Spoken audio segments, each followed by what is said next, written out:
Hello everyone, welcome to exam plus academy. आज के इस वीडियो में हम डिस्कस करेंगे नवंबर माह के इम्पोर्टेंट करंट अफेयर्स का पार्ट 1।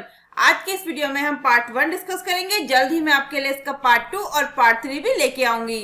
तो चलिए शुरू करते हैं आज का सेशन। पहला क्वेश्चन है, जो बाइडेन अमेरिका के कौन से राष्ट्रपति बने हैं?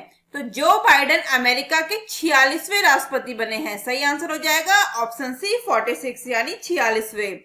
इनका पूरा नाम है जोसेफ रॉबर्ट बाइडेन। क्या है? जोसेफ रॉबर्ट बाइडेन का पूरा नाम है।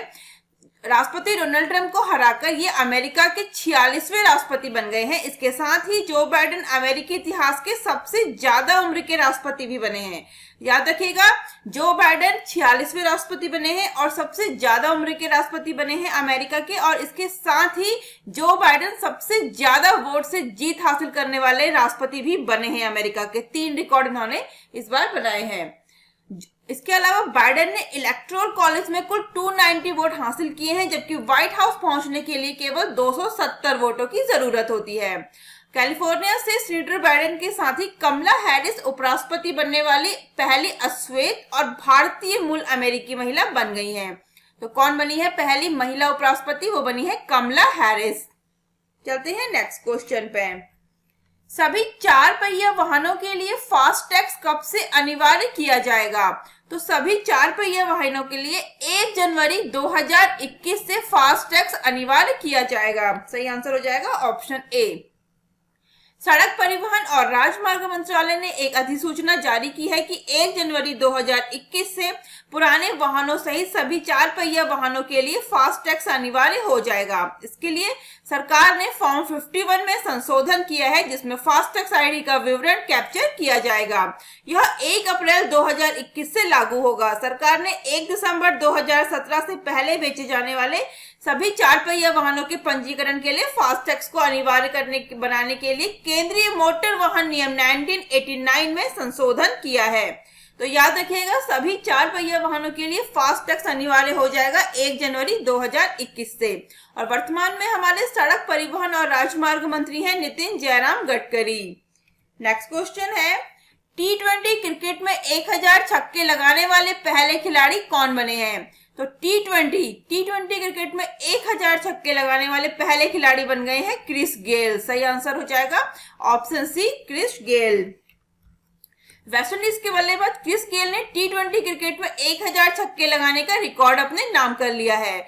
उन्होंने T20 करियर में 410वें मैच में यह मुकाम हासिल किया है। क्रिस गेल IPL 2020 में किंग्स 11 पंजाब का प्रतिनिधित्व कर रहे हैं। आप पिक्चर में देख सकते हैं, ये है क्रिस गेल। नेक्स्ट क्वेश्चन है, किस सोशल मीडिया प्लेटफॉर्म ने यूपीआई पेमेंट की शुरुआत की है? तो अभी व्हाट्सएप ने यूपीआई पेमेंट की शुरुआत की है। सही आंसर है option C WhatsApp. National Payment Corporation of India, short में बोलेंगे एनपीसीआई, फुल फॉर्म है National Payments Corporation of India, ने आखिरकार फेसबुक के स्वामित्व वाली मैसेजिंग प्लेटफॉर्म, ये फेसबुक इसका ओनर है, फेसबुक के स्वामित्व वाली कंपनी है व्हाट्सएप, एक मैसेजिंग प्लेटफॉर्म है। इसको देश में अपनी पेमेंट सेवाओं को श्रेणीबद्ध तरीके से लॉन्च करने की मंजूरी दे दी है। एनपीसीआई द्वारा मंजूरी संगठन का यूनिफाइड पेमेंट्स इंटरफेस, याद रखिएगा कुछ ये फुल फॉर्म इंपॉर्टेंट है। यूपीआई का हो जाएगा यूनिफाइड पेमेंट इंटरफेस के उपयोग के विषय में अपने नियमों में महत्वपूर्ण बदलाव करने की बात दी गई है।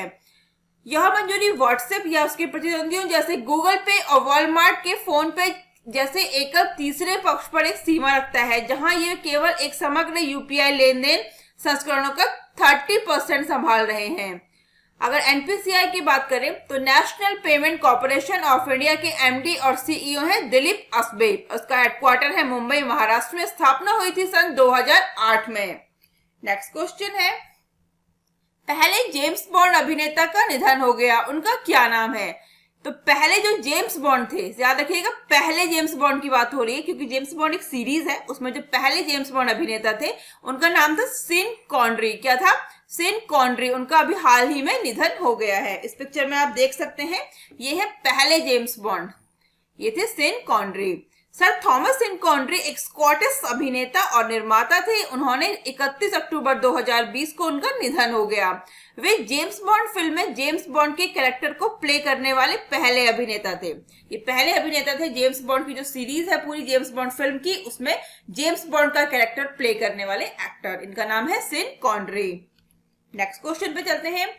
तो दुनिया में हाथियों के लिए सबसे बड़ा देखभाल और इलाज केंद्र कहाँ तैयार किया गया है? दुनिया में, याद रखिएगा, दुनिया में हाथियों के लिए सबसे बड़ा देखभाल और इलाज केंद्र तैयार किया गया है केरल में। सही आंसर हो जाएगा ऑप्शन बी, केरल। केरल के कोट्टूर में हाथी पुनर्वास केंद्र दुनिया का सबसे बड़ा देखभाल और इलाज केंद्र बनने के लिए तैयार है। इस केंद्र का पहला चरण फरवरी 2021 में शुरू किया जाएगा। इस परियोजना को 108 करोड़ रुपए की लागत से Kerala infrastructure investment fund board, किसने? Kerala infrastructure investment fund board KIIFB से वित्त पोषण के साथ लागू किया जा रहा है। यहाँ जंगल की तरह ही हाथियों को एक प्राकृतिक परिवेश में रखा जाएगा। इस केंद्र को दुनिया में हाथियों के लिए सबसे बड़ा देखभाल और इलाज केंद्र के रूप में तैयार किया गया है। तो दुनिया में सबसे बड़ा हाथी पुनर्वास केंद्र स्थापित किया गया है केरल में। नेक्स्ट क्वेश्चन है, राष्ट्रीय एकता दिवस कब मनाया जाता है? यानी नेशनल यूनिटी डे, अब ये मनाया जाता है 31 अक्टूबर को। सही आंसर हो जाएगा ऑप्शन बी, 31 अक्टूबर। भारत में वर्ष 2014 से हर साल 31 अक्टूबर को भारत के लौह पुरुष सरदार वल्लभ भाई पटेल की जयंती के उपलक्ष्य में राष्ट्रीय एकता दिवस मनाया जाता है। तो क्यों मनाया जाता है? तो भारत के लौह पुरुष सरदार वल्लभ भाई पटेल की जयंती के उपलक्ष्य में मनाया जाता है 31 अक्टूबर को सन 2014 से, यानी वर्ष 2014 से हर वर्ष। ठीक है, इस वर्ष के दिग्गज नेता की 145वीं वर्षगांठ है। कौन सी वर्षगांठ है इनकी इस वर्ष? 145वीं, जिन्होंने भारत की स्वतंत्रता के लिए संघर्ष किया और बाद में देश के एकीकरण के दौरान महत्वपूर्ण भूमिका भी निभाई थी। किसने? सरदार वल्लभ भाई पटेल ने। याद रखिएगा, ये स्वतंत्र भारत के पहले गृह मंत्री थे और उप प्रधानमंत्री थे। याद रखिएगा, ये इंपॉर्टेंट है कि ये स्वतंत्र भारत के पहले गृह मंत्री थे सरदार वल्लभ भाई पटेल और उप प्रधानमंत्री थे। उन्होंने भारतीय संघ बनाने के लिए कई रियासतों को एकीकरण में महत्वपूर्ण भूमिका भी निभाई थी। गुजरात के नर्मदा जिले के केवड़िया में स्टैच्यू ऑफ यूनिटी प्रतिमा उनके सम्मान में बनाई गई है। कहाँ पे बनाई गई है स्टैच्यू ऑफ यूनिटी प्रतिमा? तो गुजरात के नर्मदा जिले के केवड़िया में, और ये प्रतिमा सरदार वल्लभ भाई पटेल के सम्मान में बनाई गई है। नेक्स्ट क्वेश्चन है, केंद्र सरकार ने सैनिक स्कूलों में ओबीसी को कितने प्रतिशत आरक्षण देने की घोषणा की है? तो केंद्र सरकार ने देश के सभी सैनिक स्कूलों में ओबीसी को 27%, कितना? 27% आरक्षण देने की घोषणा की है। सैनिक स्कूलों में भी ओबीसी वर्ग के स्टूडेंट्स को 27% आरक्षण का लाभ मिलेगा। शैक्षणिक सत्र 2021-22 में से लागू किया जा रहा है। कब किया जा रहा है? तो शैक्षणिक सत्र 2021-22 में से लागू किया जा रहा है। सैनिक स्कूलों में 67% सीटें उस राज्य या केंद्र शासित प्रदेश के स्टूडेंट्स के लिए आरक्षित होती हैं जहां वह स्कूल स्थित होता है। यानी जिस भी स्टेट्स में सैनिक स्कूल होगा 67% सीट्स उन्हीं स्टूडेंट्स के लिए होंगी जो उस स्टेट से बिलोंग करते हैं। अदर जो 33% सीट्स बच रही हैं वो अदर स्टेट्स के स्टूडेंट्स के लिए होती हैं। इसकी दो लिस्ट होती हैं, लिस्ट ए और लिस्ट बी। हर लिस्ट में 15%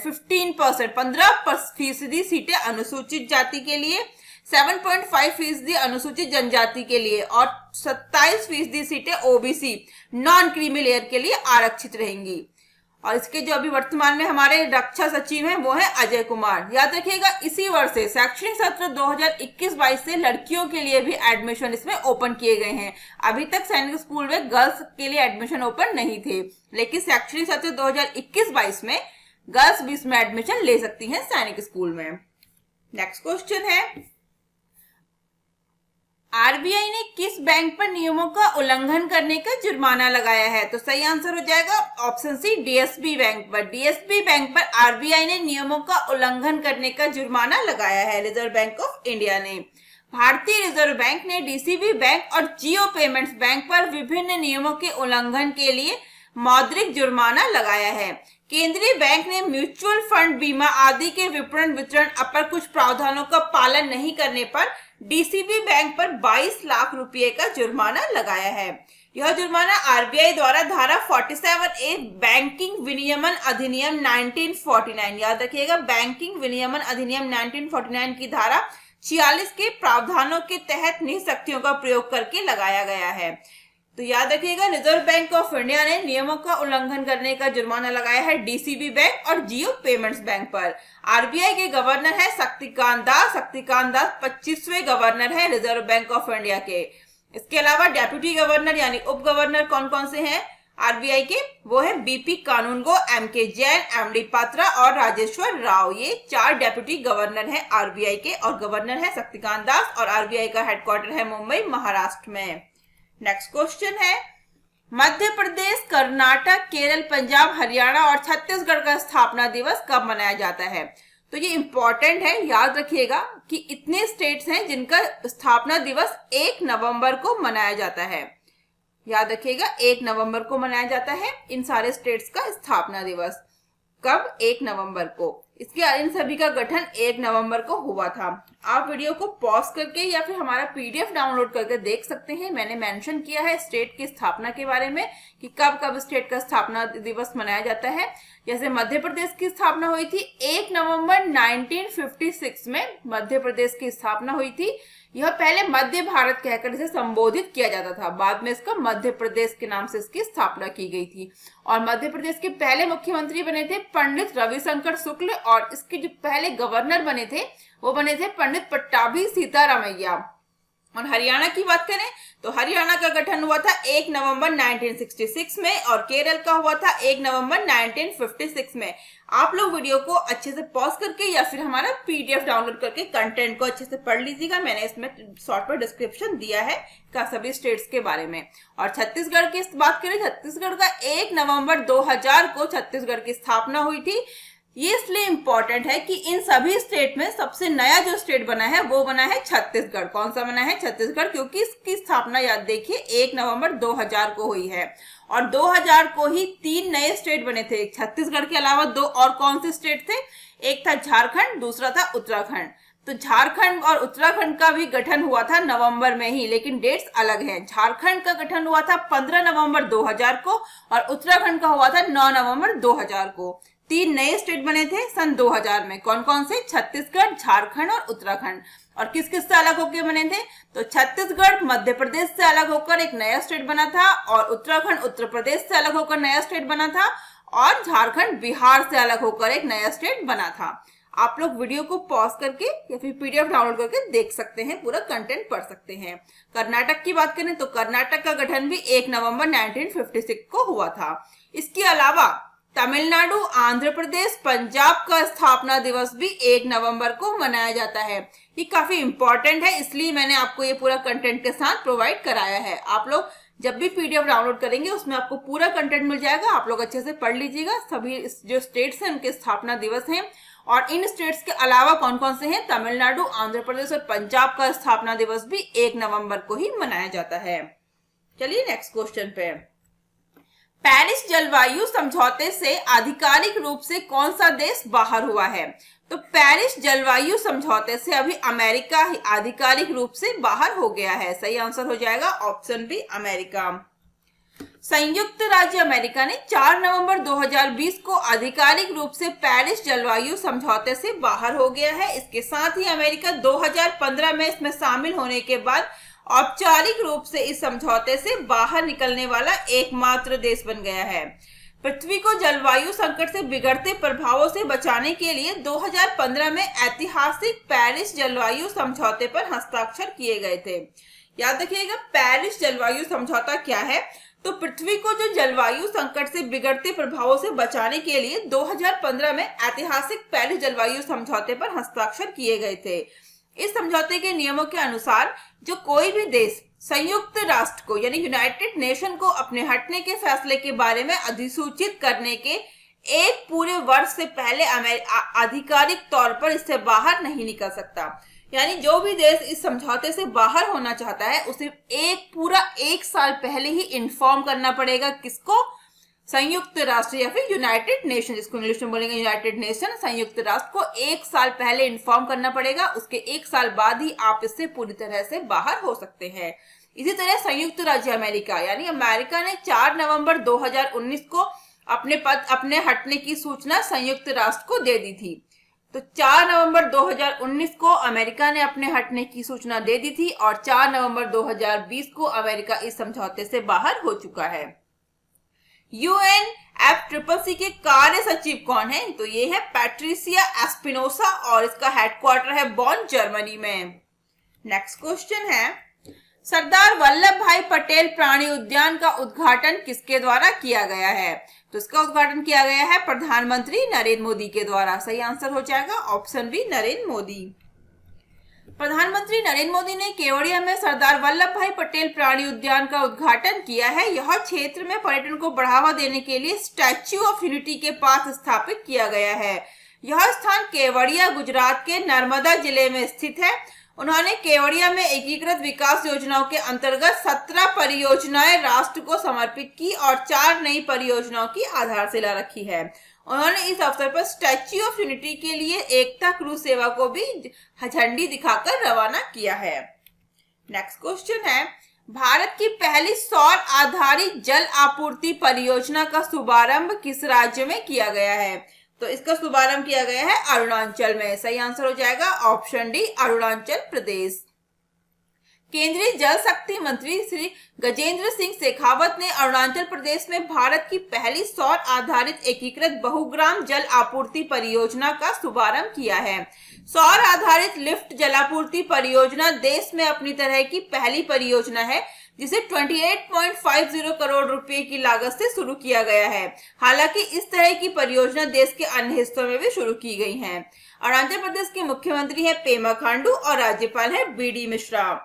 नेक्स्ट क्वेश्चन है, PSLV C49 सैटेलाइट किसके द्वारा लॉन्च किया गया है? तो PSLV C49 सैटेलाइट लॉन्च किया गया है इसरो के द्वारा। सही आंसर हो जाएगा ऑप्शन सी, इसरो। भारतीय अंतरिक्ष अनुसंधान संगठन इसरो का फुल फॉर्म हो जाएगा इंडियन स्पेस रिसर्च ऑर्गेनाइजेशन द्वारा polar satellite launch vehicle PSLV के 51वें मिशन को लॉन्च किया गया है। इस इसरो द्वारा साल 2020 में लॉन्च किया गया यह पहला मिशन है।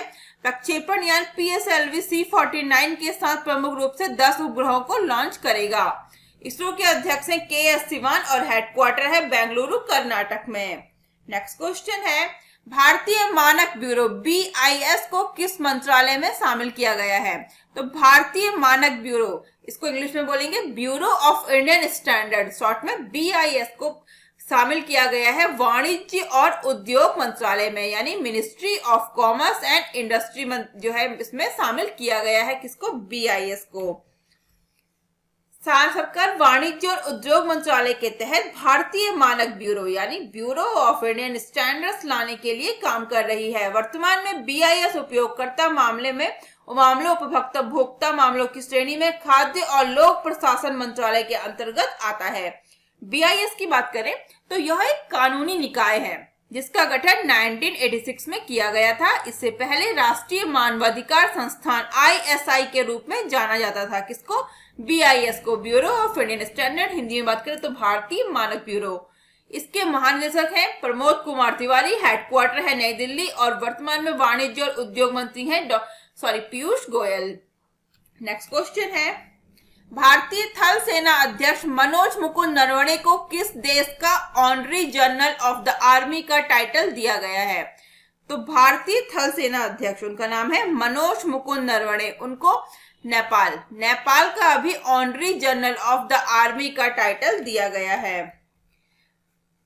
किस देश का दिया गया है? नेपाल का। नेपाल सेना भारतीय थल सेना अध्यक्ष मनोज मुकुंद नरवणे को नेपाल सेना का सर्वोच्च कहा जाने वाला honorary general of the army से नवाजेगी। इसके लिए भारतीय थल सेना अध्यक्ष 4 नवंबर को नेपाल पहुंचे थे। दोनों देशों के बीच उच्च सैन्य अधिकारियों के बीच राय मशवरा के बाद यह तिथि तय हुई थी। वर्तमान में हमारे सीडीएस क्या हो जाएगा? चीफ ऑफ डिफेंस स्टाफ कौन है? जनरल बिपिन रावत। कौन है? जनरल बिपिन रावत है हमारे सीडीएस। और हमारे डिफेंस मिनिस्टर कौन है? श्री राजनाथ सिंह। और इसकी स्थापना कब हुई थी? 1 अप्रैल 1895 को और हेडक्वार्टर है नई दिल्ली में। नेक्स्ट क्वेश्चन है, आदित्य पुरी को कार्लाइल ग्रुप में एशिया बिजनेस के लिए सीनियर एडवाइजर नियुक्त किया गया है।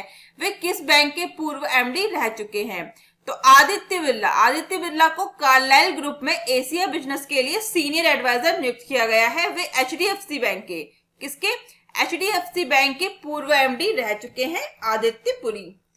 एचडीएफसी बैंक के पूर्व एमडी आदित्य पुरी को कार्लाइल ग्रुप में एशिया बिजनेस के लिए सीनियर एडवाइजर नियुक्त किया गया है। कार्लाइल ग्रुप क्या है?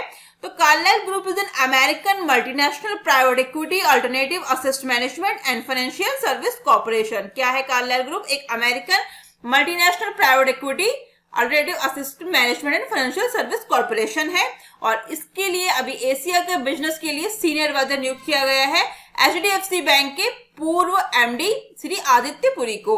वे कार्लाइल के लिए उभरते हुए बाजारों के नए अवसर के बारे में गाइडेंस देंगे। आदित्य पुरी को 1994 में एचडीएफसी बैंक की स्थापना के समय ही सीईओ के रूप में उन्हें नियुक्त किया गया था। नेक्स्ट क्वेश्चन है, रमेश लक्ष्मी नारायण को किस बैंक का मुख्य सूचना अधिकारी नियुक्त किया गया है? याद रखिएगा यहाँ पे क्या बोला जा रहा है, यहाँ पे पूछा जा रहा है मुख्य सूचना अधिकारी किस बैंक का नियुक्त किया गया है?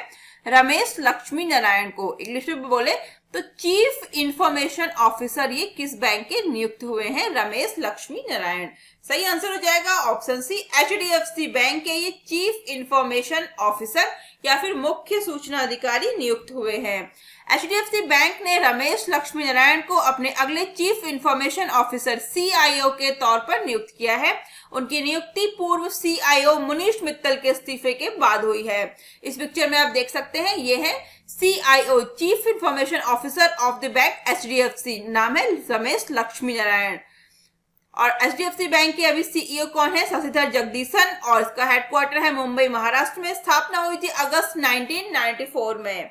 नेक्स्ट क्वेश्चन है, एम्स निदेशक ने कोविड-19 पर कौन सी पुस्तक लिखी है? तो यानी जो एम्स के डायरेक्टर हैं उन्होंने कोविड-19 पर कौन सी बुक लिखी है? सही आंसर हो जाएगा option D, till we win नामक बुक लिखी है एम्स के डायरेक्टर ने कोविड-19 पर। एम्स के डायरेक्टर का नाम है रणदीप गुलेरिया और 2 अन्य डॉक्टरों द्वारा भारत में कोविड-19 के खिलाफ लड़ाई और आने वाले दिनों में महामारी से निपटने के प्रयासों पर टिल वी विन नामक एक नई पुस्तक तैयार की गई है। इस पुस्तक को प्रमुख सार्वजनिक नीति और स्वास्थ्य प्रणालियों के विशेषज्ञ चंद्रकांत लहारिया और प्रसिद्ध वैक्सीन शोधकर्ता और वायरोलॉजिस्ट गगनदीप कांग द्वारा संयुक्त रूप से लिखा गया है। याद रखिएगा एम्स के डायरेक्टर ने कोविड-19 पर जो बुक लिखी है उसका नाम है टिल वी विन।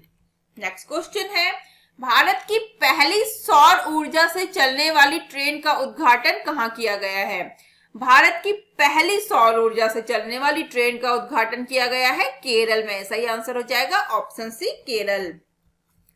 भारत की पहली सौर ऊर्जा से चलने वाली छोटी ट्रेन का उद्घाटन केरल के वैली टूरिस्ट विलेज में मुख्यमंत्री पिनाराई विजयन द्वारा किया गया है। ये ट्रेन जो विशेष रूप से बच्चों के लिए एक आकर्षण का केंद्र होगा, पूरी तरह से 60 करोड़ रुपए की लागत वाली परियोजनाओं का हिस्सा है। और केरल के मुख्यमंत्री हैं पिनाराई विजयन, राज्यपाल है आरिफ मोहम्मद खान, केरल की राजधानी है तिरुवनंतपुरम। नेक्स्ट क्वेश्चन है, शेन वॉटसन ने क्रिकेट के सभी फॉर्मेट से रिटायरमेंट का ऐलान किया है, वे किस देश से हैं? तो इस पिक्चर में आप देख सकते हैं ये है शेन वॉटसन और ये ऑस्ट्रेलिया से हैं। सही आंसर हो जाएगा ऑप्शन बी, ऑस्ट्रेलिया। इन्होंने क्रिकेट के सभी फॉर्मेट से रिटायरमेंट का ऐलान कर दिया है। ऑस्ट्रेलिया ऑलराउंडर शेन वॉटसन ने क्रिकेट के सभी फॉर्मेट से संन्यास लेने की घोषणा की है। इन्होंने एक शानदार करियर के बाद क्रिकेट से संन्यास लेने का फैसला किया है, जिसके दौरान इन्होंने 2 ICC male cricket world cup और 2 आईसीसी चैंपियंस ट्रॉफी खिताब जीते हैं। उन्होंने 59 टेस्ट, 190 वनडे और 58 टी20 इंटरनेशनल खेले हैं। नेक्स्ट क्वेश्चन है, मछुआरों की आजीविका में सुधार के लिए परिवर्तनम योजना का शुभारंभ कहाँ किया गया है? तो परिवर्तनम योजना का शुभारंभ कहाँ किया गया है? केरल में। किस लिए किया गया है? तो मछुआरों की आजीविका में सुधार के लिए। केरल ने मछली पकड़ने वाले समुदाय की आजीविका में सुधार करने के लिए परिवर्तनम नामक एक अग्रणी पर्यावरणीय कार्यक्रम की शुरुआत की है। इस योजना का उद्देश्य समुद्र तट के किनारे युवाओं के आजीविका कौशल में सुधार और मछुआरा समुदाय के सामाजिक आर्थिक उत्थान को सक्षम बनाना है। याद रखिएगा, मछुआरों की आजीविका में सुधार के लिए परिवर्तनम योजना शुरू की गई है केरल में, और केरल के मुख्यमंत्री पिनाराई विजयन, राज्यपाल आरिफ मोहम्मद खान। नेक्स्ट क्वेश्चन है, न्यूजीलैंड में भारतीय मूल की पहली मंत्री कौन बनी है? तो न्यूजीलैंड देश में भारतीय मूल की पहली मंत्री बन गई हैं प्रियंका राधाकृष्णन। सही आंसर हो जाएगा ऑप्शन सी, प्रियंका राधाकृष्णन। ये पिक्चर हम देख सकते हैं, ये है प्रियंका राधाकृष्णन। ये भारतीय मूल की न्यूजीलैंड की राजनेता हैं, जो न्यूजीलैंड सरकार में मंत्री बनने वाली पहली भारतीय किवी महिला बनकर भी इतिहास इन्होंने रच दिया है। ये 2017 में लेबर पार्टी से संसद सदस्य के रूप में पहली बार इन्हें चुना गया था। प्रियंका राधाकृष्णन का जन्म चेन्नई, तमिलनाडु में हुआ था। यह 41 वर्षीय हैं। प्रियंका राधाकृष्णन मंत्रिमंडल में शामिल किए गए 5 नए मंत्रियों में शामिल हैं। उन्होंने सामुदायिक और स्वैच्छिक क्षेत्र के मंत्री, विविधता, समावेश और जातीय समुदाय, युवा और सहयोगी समाज विकास और रोजगार मंत्री के तौर पर जैकिंडा आर्डन के मंत्रिमंडल में नियुक्त किया गया है। और जैकिंडा आर्डन कौन है? तो न्यूजीलैंड की प्रधानमंत्री हैं जैकिंडा आर्डन। याद रखिएगा, न्यूजीलैंड की ये प्रधानमंत्री हैं, इनका नाम है जैकिंडा आर्डन। न्यूजीलैंड की राजधानी है वेलिंगटन और करेंसी है न्यूजीलैंड डॉलर। नेक्स्ट क्वेश्चन हो जाएगा, भारत के पहले ई संसाधन केंद्र और वर्चुअल कोर्ट का उद्घाटन कहाँ किया गया है? तो भारत के पहले ई संसाधन और वर्चुअल कोर्ट का उद्घाटन किया गया है कहाँ पे? नागपुर में। सही आंसर हो जाएगा ऑप्शन सी, नागपुर। भारत के मुख्य न्यायाधीश शरद अरविंद बोबड़े और सुप्रीम कोर्ट के जस्टिस डी.वाई. चंद्रचूड़ द्वारा संयुक्त रूप से भारत के पहले ई संसाधन केंद्र और नागपुर के न्याय अधिकारी प्रशिक्षण संस्थान में न्याय कौशल नामक एक वर्चुअल कोर्ट का उद्घाटन किया गया है। न्याय कौशल सर्वोच्च न्यायालय, उच्च न्यायालय और साथ ही देश भर के किसी भी जिला न्यायालय में मुकदमों के इलेक्ट्रॉनिक फाइल करने की सुविधा प्रदान करेगा, ताकि प्रौद्योगिकी का उपयोग करके मुकदमों के लिए त्वरित न्याय मिल सके। यह वर्चुअल कोर्ट महाराष्ट्र के नागपुर जिले के काटोल से संचालित किया जाएगा। याद रखिएगा, भारत का पहला ई रिसोर्स सेंटर कहाँ पे है? ये न्याय कौशल इसका नाम है, ई रिसोर्स सेंटर है। ये नागपुर में से स्थापित किया गया है। इसका उद्घाटन कहाँ किया गया है? नागपुर में। नेक्स्ट क्वेश्चन है, आईसीआईसीआई बैंक माइंड व्यापक बैंकिंग प्रोग्राम कितनी आयु वर्ग के ग्राहकों के लिए शुरू किया गया है? तो आईसीआईसीआई बैंक ने अभी आईसीआईसीआई बैंक माइंड एक व्यापक बैंकिंग प्रोग्राम की शुरुआत की है। कितने वर्ष की आयु के लिए? तो 18 वर्ष से 35 वर्ष की आयु के लोगों के लिए शुरू किया है। सही आंसर हो जाएगा ऑप्शन बी, 18 वर्ष से 35 वर्ष। निजी ऋणदाता आईसीआईसीआई बैंक ने अपने मिलेनियम ग्राहकों 18 वर्ष से 35 वर्ष की आयु के लिए आईसीआईसीआई बैंक माइंड नामक एक व्यापक बैंकिंग कार्यक्रम शुरू किया है। बैंक द्वारा लॉन्च किया गया आईसीआईसीआई बैंक माइंड भारत का पहला और एक विशिष्ट उत्पाद है, ताकि बैंक अपने सबसे पुराने ग्राहकों को मोबाइल फर्स्ट अत्यधिक व्यक्तिगत और अनुभवात्मक बैंकिंग अनुभव प्रदान किया जा सके। आईसीआईसीआई बैंक का हेडक्वार्टर मुंबई, महाराष्ट्र में और इसके एमडी सीईओ संदीप बख्शी और टैगलाइन है, हम है ना ख्याल आपका।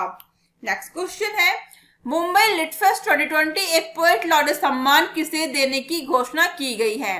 तो मुंबई लिटफेस्ट 2020 का पोएट लॉरेट सम्मान जावेद अख्तर को दिए जाने की घोषणा की गई है। सही आंसर हो जाएगा ऑप्शन बी, जावेद अख्तर। मुंबई में हर साल होने वाले साहित्य उत्सव लिटफेस्ट का सबसे बड़ा सम्मान पोएट लॉरेट यानी राजकवि इस साल के मशहूर गीतकार और लेखक जावेद अख्तर को दिया जा रहा है। यह पुरस्कार उन्हें उनके द्वारा बनाई गई कविताओं, गीतों और नज्मों के लिए दिया जा रहा है। नेक्स्ट क्वेश्चन है, केंद्र सरकार ने टीवी चैनलों की मौजूदा टीआरपी प्रणाली की समीक्षा करने के लिए कितनी सदस्यीय समिति का गठन किया है? तो केंद्र सरकार ने जो गठन किया है वो 4 सदस्यीय यानी 4 मेंबर्स रखे गए हैं। किस लिए? तो टीवी चैनलों की जो मौजूदा टीआरपी प्रणाली की समीक्षा के लिए जो समिति का गठन किया है उसमें 4 मेंबर्स होंगे। सूचना और प्रसारण मंत्रालय ने टीवी चैनलों की मौजूदा टेलीविजन रेटिंग पॉइंट्स, टीआरपी क्या है? टेलीविजन रेटिंग पॉइंट्स का आकलन करने के लिए 4 सदस्यीय समिति का गठन किया है। इस समिति की अध्यक्षता प्रसार भारती के सीईओ शशि एस वेम्पति करेंगे। कौन करेंगे? ये प्रसार भारती के सीईओ है, इनका नाम है Shashi S Vempati. Broadcast audience research council India यानी बार्क के अध्यक्ष है पुनीत गोयनका। काफी चर्चा में रहा था ये सब न्यूज में बार्क, तो बार्क का फुल फॉर्म हो जाएगा broadcast audience research council India. इसके अध्यक्ष हैं पुनीत गोयनका। स्थापना हुई थी 2010 में। हेडक्वार्टर है मुंबई महाराष्ट्र में। नेक्स्ट क्वेश्चन है, विद्या बालन द्वारा अभिनीत कौन सी फिल्म ऑस्कर की रेस में शामिल हुई है? तो विद्या बालन जिसमें एक्ट्रेस है वो फिल्म का नाम है नटखट। नटखट फिल्म जो है विद्या बालन की वो ऑस्कर की रेस में शामिल हुई है। इसमें आप देख सकते हैं ये नटखट मूवी का। विद्या बालन द्वारा अभिनीत और सह निर्मित भारतीय फिल्म नटखट ने best of India short film festival 2020 के तीसरे संस्करण में शीर्ष पुरस्कार जीता है। इस त्योहारी सीजन से पहले यह फिल्म 2021 ऑस्कर योग्यता के लिए पात्र हो गई है। इस फिल्म के निर्देशन स्थान व्यास ने किया है। इसमें रोनी स्क्रूवाला विद्या बालन द्वारा सही सह निर्मित किया गया है। इस फिल्म को अवार्ड के लिए 2500 अमेरिकी डॉलर यानी लगभग कितना इंडियन रुपीज हो जाएगा, 1,85,497 रुपये का नकद पुरस्कार भी मिलेगा और शॉर्ट्स टीवी पर एक टेलीविजन प्रसारण करने का अवसर भी मिलेगा। तो याद रखिएगा विद्या बालन की जो अभिनीत फिल्म है इसका नाम है नटखट। इसको ऑस्कर की रेस में शामिल किया गया है। नेक्स्ट क्वेश्चन है, विश्व शहरीकरण दिवस कब मनाया जाता है? विश्व शहरीकरण दिवस यानी वर्ल्ड अर्बनाइज्म डे ये कब मनाया जाता है? तो ये मनाया जाता है 8 नवंबर को। 8 नवंबर को वर्ल्ड अर्बनिज्म डे मनाया जाता है।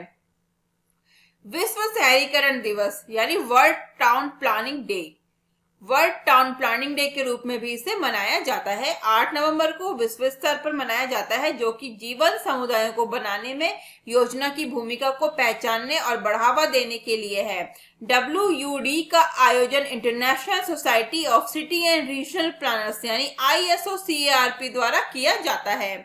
नेक्स्ट क्वेश्चन है, हॉकी इंडिया के नए अध्यक्ष कौन बने हैं? तो हॉकी इंडिया के नए अध्यक्ष बन गए हैं ज्ञानेंद्रो निंगोबाम। सही आंसर हो जाएगा ऑप्शन सी ज्ञानेंद्रो निंगोबाम। इस पिक्चर में आप देख सकते हैं ये हैं ज्ञानेंद्रो निंगोबाम जो हॉकी इंडिया के नए अध्यक्ष बने हैं। ये कहाँ के हैं? तो मणिपुर के ज्ञानेंद्रो निंगोबाम को निर्विरोध हॉकी इंडिया का अध्यक्ष चुना गया है, जबकि पूर्व अध्यक्ष मोहम्मद मुश्ताक अहमद वरिष्ठ उपाध्यक्ष पद पर निर्विरोध चुने जाने वाले हॉकी इंडिया के कार्यकारी बोर्ड में फिर से शामिल हो गए हैं। इससे पहले ज्ञानेंद्रो निंगोबाम जुलाई 2020 से हॉकी इंडिया के कार्यवाहक अध्यक्ष के रूप में काम कर रहे हैं। हॉकी इंडिया की स्थापना हुई थी 20 मई 2009 में और इसका हेडक्वार्टर है नई दिल्ली में। नेक्स्ट क्वेश्चन है, एमसीसी का नया संरक्षक यानी न्यू पैट्रन किसे नियुक्त किया गया है? तो एमसीसी का नया संरक्षक नियुक्त किसको किया गया है? तो वेस्ट इंडीज के तेज गेंदबाज जिनका नाम है माइकल होल्डिंग। सही आंसर हो जाएगा ऑप्शन बी माइकल होल्डिंग। इस पिक्चर में आप देख सकते हैं ये है वेस्ट इंडीज के फास्ट बॉलर माइकल होल्डिंग। इनको एमसीसी क्या है? मैरीलोबन क्रिकेट क्लब का फाउंडेशन का नया संरक्षक यानी न्यू पैट्रन नियुक्त किया गया है। माइकल होल्डिंग क्रिकेट में समानता और व्यापक समुदाय के लिए एक मजबूत लॉयर या वकील हैं। एमसीसी फाउंडेशन मैरीलोबन क्रिकेट क्लब एक धर्मार्थ शाखा है। क्या है? एक चैरिटेबल आर्म है जो खेल के नियमों की संरक्षक custodian of the game laws है और इसे क्रिकेट के माध्यम से जीवन को बेहतर बनाने के उद्देश्य से बनाया गया था। एमसीसी के फाउंडेशन डायरेक्टर है सारा फैन और इसकी स्थापना हुई थी 1993 में। नेक्स्ट क्वेश्चन है, रसाथी उपन्यास के लेखक कौन है? तो रसाथी उपन्यास लेखक जो लिखा गया है उपन्यास, इसके लेखक का नाम है शशींद्र कल्लिकेल। क्या है? शशींद्रन कल्लिकेल इसके लेखक हैं। किसके? रसाथी उपन्यास के। ये पूर्व एसपीजी अधिकारी शशींद्रन कल्लिकेल द्वारा Rasathi the other side of the transgender नामक एक उपन्यास लिखा गया है। बुक मित्र द्वारा प्रकाशित इस उपन्यास में मुख्य किरदार एक ट्रांसजेंडर है जिसका नाम क्या है? रसाथी है, जो दक्षिण भारत के एक अच्छे परिवार में पैदा होता है। इसका जो थीम है इसी बेस पे है, एक ट्रांसजेंडर की कहानी है जिसका नाम है रसाथी। नेक्स्ट क्वेश्चन है, हाल ही में किस मंत्रालय का नाम बदले जाने की घोषणा की गई है? तो हाल ही में शिपिंग मंत्रालय मिनिस्ट्री ऑफ शिपिंग का नाम बदले जाने की घोषणा की गई है और इसका नया नाम क्या रख दिया गया है? तो मिनिस्ट्री ऑफ पोर्ट शिपिंग और वाटरवेज शिपिंग मंत्रालय का नाम रखा गया है। याद रखिए इसको, इंपॉर्टेंट है। मिनिस्ट्री ऑफ पोर्ट्स, शिपिंग और वाटरवे, जिसका नया नाम रखा गया है किसका? शिपिंग मंत्रालय, जहाज रानी यानी शिपिंग मंत्रालय का। इसकी घोषणा प्रधानमंत्री नरेंद्र मोदी ने 8 नवंबर 2020 को गुजरात के Hazira ro pax terminal launch event और हजीरा और घोघा के बीच रो पैक्स नोवा नौका सेवा को हरी झंडी दिखाकर रवाना के दौरान की, जिससे दोनों स्थानों के बीच 370 किलोमीटर की दूरी समुद्री मार्ग से घटकर दूरी 90 किलोमीटर हो जाएगी। वर्तमान में हमारे शिपिंग यानी जहाजरानी मंत्रालय के राज्य मंत्री हैं मनसुख एल मंडाविया। कौन है? Mansukh L Mandaviya. Next question है, हाल ही में सुदर्शन रतन का निधन हो गया, वे किस क्षेत्र से थे?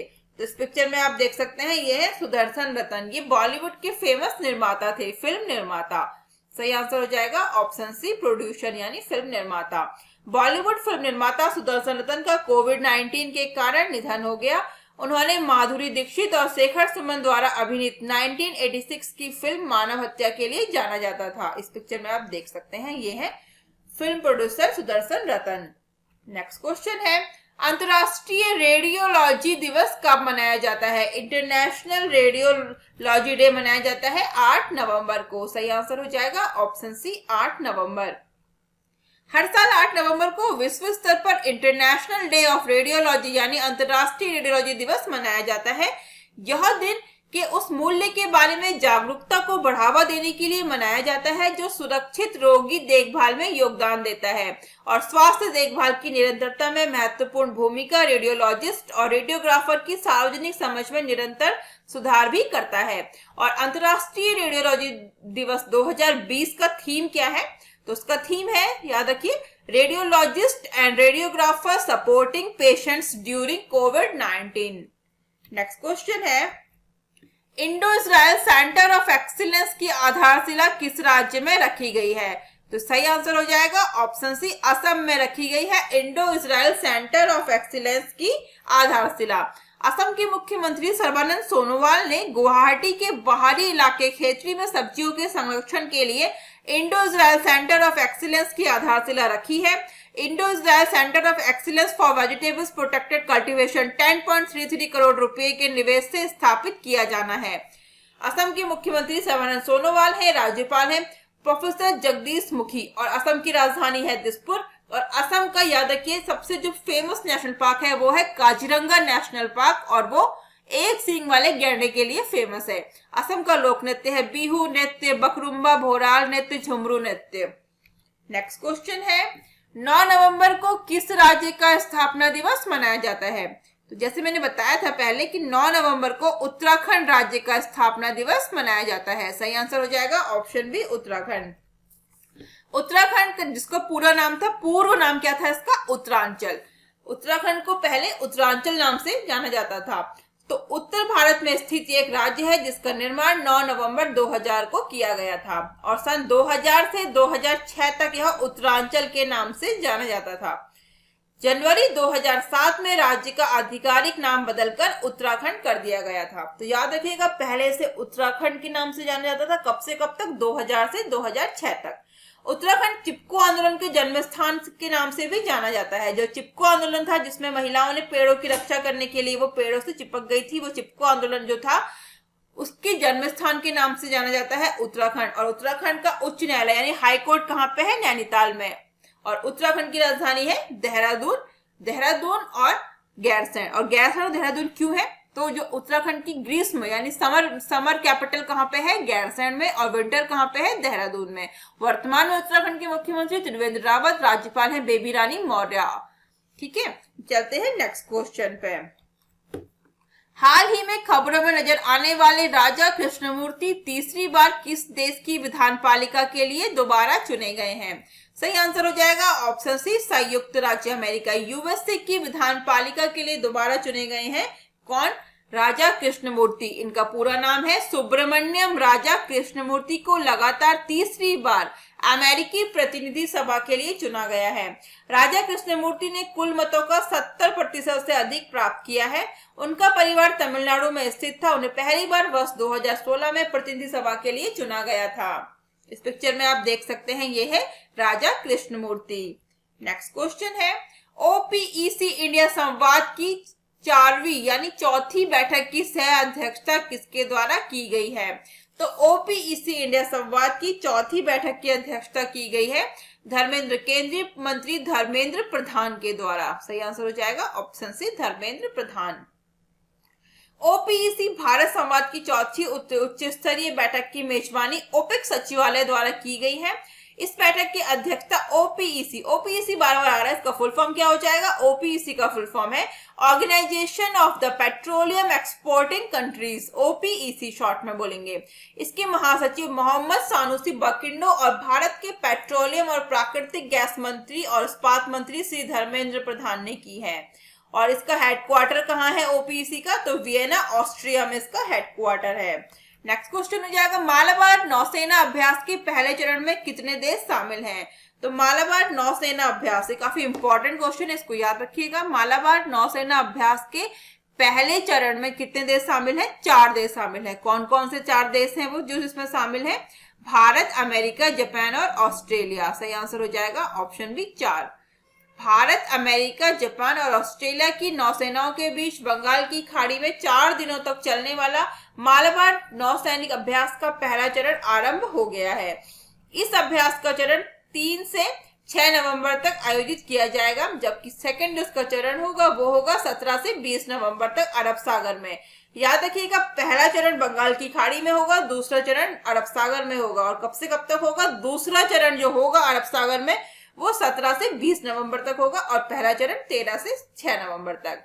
यह पहला मौका है जब 2007 के बाद क्वाड जो मेंबर कंट्री है वो कौन सी है? भारत, अमेरिका, जापान और ऑस्ट्रेलिया है। ये 4 गठबंधन देश के सदस्य देश एक साथ इस अभ्यास में भाग ले रहे हैं। जो मैं आपको वीडियो में कंटेंट प्रोवाइड कराती हूँ वो काफी इंपॉर्टेंट होता है एग्जाम्स के पॉइंट ऑफ व्यू से। आप लोग पूरा वीडियो देखने के बाद पीडीएफ डाउनलोड करके कंटेंट को अच्छे से पढ़ा करिए, क्योंकि देखिए कंटेंट से ही काफी क्वेश्चंस पुट हुए हैं। यहाँ पे जो फर्स्ट जिसका फेज 1 है, चरण 1, वो भी दिया गया है। वो कहाँ पे हो रहा है? वो बंगाल की खाड़ी में हुआ है। कब से कब तक हुआ है? 3 से 6 नवंबर तक हुआ है। जिसका सेकंड चरण है वो 17 से 20 नवंबर तक हुआ है और वो कहाँ हुआ है? अरब सागर में। और ये क्वेश्चन भी बनता है कि क्वाड कंट्रीज कौन से हैं? जो क्वाड सदस्य राष्ट्र जो है कौन से हैं? भारत, अमेरिकी, जापान और ऑस्ट्रेलिया, जो 4 कंट्रीज है वो है क्वाड कंट्रीज। इतने क्वेश्चन पुटअप हो गए हैं, इसलिए इंपॉर्टेंट है, कंटेंट अच्छे से पढ़ लीजिएगा। नेक्स्ट क्वेश्चन है ओएनजीसी विदेश लिमिटेड के नए एमडी और सीईओ कौन बने हैं? तो ओएनजीसी विदेश लिमिटेड के नए एमडी और सीईओ बने हैं ए.के. गुप्ता। सही आंसर हो जाएगा option A K. Gupta. A K. Gupta ने ओएनजीसी विदेश लिमिटेड के नए एमडी और सीईओ का कार्यभार संभाला है। इससे पहले वो कंपनी के डायरेक्टर परिचालन के पद पर कार्यरत थे। इसके अलावा ए.के. गुप्ता ओएनजीसी में मार्केटिंग में नए व्यवसायों के प्रमुख और घरेलू और अंतर्राष्ट्रीय दोनों बाजारों के लिए ओएनजीसी विदेश के बिजनेस डेवलपमेंट के प्रमुख भी थे। इस पद पर वह साझेदारी सहयोगियों, नियामकों, ग्राहकों और राष्ट्रीय तेल कंपनियों के साथ वाणिज्यिक वार्ता में भी संभालेंगे। ओएनजीसी विदेश लिमिटेड की स्थापना हुई थी 1965 में। इसका हेडक्वार्टर है नई दिल्ली में। नेक्स्ट क्वेश्चन है एयरपोर्ट प्राधिकरण ने एनवीवीएन के साथ एमओयू पर हस्ताक्षर किए हैं। ये किस कंपनी की सब्सिडरी है? तो देखिए यहाँ पे क्या क्वेश्चन पूछा गया है। एयरपोर्ट प्राधिकरण ने यानी एयरपोर्ट अथॉरिटी ने एनवीवीएन के साथ एमओयू पर हस्ताक्षर किए हैं और एनवीवीएन किस कंपनी की सब्सिडरी है? तो सही आंसर हो जाएगा एनटीपीसी। ये एनटीपीसी की सब्सिडरी है एनवीवीएन। और एनवीवीएन क्या है? इसका फुल फॉर्म है एनटीपीसी विद्युत व्यापार निगम। क्या है इसका फुल फॉर्म? एनटीपीसी विद्युत व्यापार निगम। और एआई की बात करें तो ये है airport authority of India, AAI. इसका हेडक्वार्टर है नई दिल्ली में। स्थापना हुई थी 1 अप्रैल 1995 में और इसके अध्यक्ष है अरविंद सिंह। नेक्स्ट क्वेश्चन है इंडियन ऑयल ने हाइड्रोजन जनरेशन तकनीक विकसित करने के लिए किसके साथ समझौता किया है? इंडियन ऑयल ने हाइड्रोजन जनरेशन तकनीक विकसित करने के लिए आईआईएससी के साथ समझौता किया है। सही आंसर हो जाएगा ऑप्शन बी आईआईएससी। आईआईएससी क्या है? तो आईआईएससी का फुल फॉर्म है Indian institute of science IISC short में। और इंडियन ऑयल कॉर्पोरेशन लिमिटेड के अनुसंधान और विकास केंद्र IOCL ने बायोमास गैसिफिकेशन आधारित हाइड्रोजन जनरेशन तकनीक को विकसित करने और प्रदर्शित करने के लिए एक समझौता ज्ञापन पर हस्ताक्षर किए हैं। IISC की बात करें तो इसका हेडक्वार्टर है बेंगलुरु कर्नाटक में, इसके डायरेक्टर है गोविंदन रंगराजन और इंडियन ऑयल कॉर्पोरेशन का हेडक्वार्टर नई दिल्ली और इसके अध्यक्ष है श्रीकांत माधव वैद्य। नेक्स्ट क्वेश्चन है, विश्व सुनामी जागरूकता दिवस कब मनाया जाता है, यानी वर्ल्ड सुनामी अवेयरनेस डे कब मनाया जाता है? सही आंसर हो जाएगा ऑप्शन डी, 5 नवंबर को मनाया जाता है वर्ल्ड सुनामी अवेयरनेस डे। दुनिया भर में 5 नवंबर को विश्व सुनामी जागरूकता दिवस के रूप में मनाया जाता है। यह दिन सुनामी के खतरों से संबंधित मुद्दों के बारे में दुनिया भर में लोगों में जागरूकता फैलाने के लिए मनाया जाता है। इस वर्ष का इसका थीम है सैंडे 7 कैंपेन। क्या है? सैंडे 7 कैंपेन लक्ष्य को यह प्रोत्साहित करता है। नेक्स्ट क्वेश्चन है, हाल ही में आशीष कक्कड़ का निधन हो गया, वे किस क्षेत्र से थे? तो आशीष कक्कड़, ये आप देख सकते हैं पिक्चर में, ये आशीष कक्कड़ है, ये एक मशहूर अभिनेता थे। सही आंसर हो जाएगा ऑप्शन बी, अभिनेता यानी एक्टर। मशहूर अभिनेता, फिल्म निर्माता और वॉइस ओवर कलाकार आशीष कक्कड़ का निधन हो गया है। वह गुजराती फिल्म उद्योग के सबसे प्रमुख कलाकारों में से एक थे। ये एक फिल्म निर्माता के रूप में आशीष अपनी गुजराती परियोजनाओं जैसे बेटर हाफ और मिशन मम्मी के लिए जाने जाते थे। नेक्स्ट क्वेश्चन है, किसने अमेरिकी चुनाव के इतिहास में सबसे ज्यादा वोट हासिल करने का रिकॉर्ड अपने नाम किया है? सही आंसर हो जाएगा ऑप्शन बी, जो बाइडेन ने अमेरिकी चुनाव के इतिहास में अभी तक जितने भी चुनाव हुए हैं उसमें सबसे ज्यादा वोट हासिल करने का रिकॉर्ड अपने नाम किया है। नेक्स्ट क्वेश्चन है, व्हाट्सएप ने यूपीआई पेमेंट के लिए कितने बैंकों के साथ साझेदारी की है? तो व्हाट्सएप ने यूपीआई पेमेंट के लिए 5 बैंकों के साथ साझेदारी की है। सही आंसर हो जाएगा ऑप्शन सी, 5। व्हाट्सएप ने अपनी भुगतान सेवाओं को संसाधित करने के लिए 5 भारतीय बैंकों के साथ साझेदारी की है। ये भारतीय state bank, HDFC bank, ICICI bank, axis bank और जियो पेमेंट्स बैंक हैं। कौन कौन से बैंक है याद रखिएगा, भारतीय स्टेट बैंक, SBI है, HDFC, ICICI, एक्सिस और जियो पेमेंट्स बैंक। 5 भारतीय बैंकों के साथ साझेदारी की है व्हाट्सएप ने अपने यूपीआई पेमेंट्स के लिए। NPCI द्वारा हाल ही में फेसबुक के स्वामित्व वाली मैसेजिंग प्लेटफॉर्म व्हाट्सएप को देश में अपनी यूपीआई को श्रेणीबद्ध तरीके से लॉन्च करने की मंजूरी मिल गई है।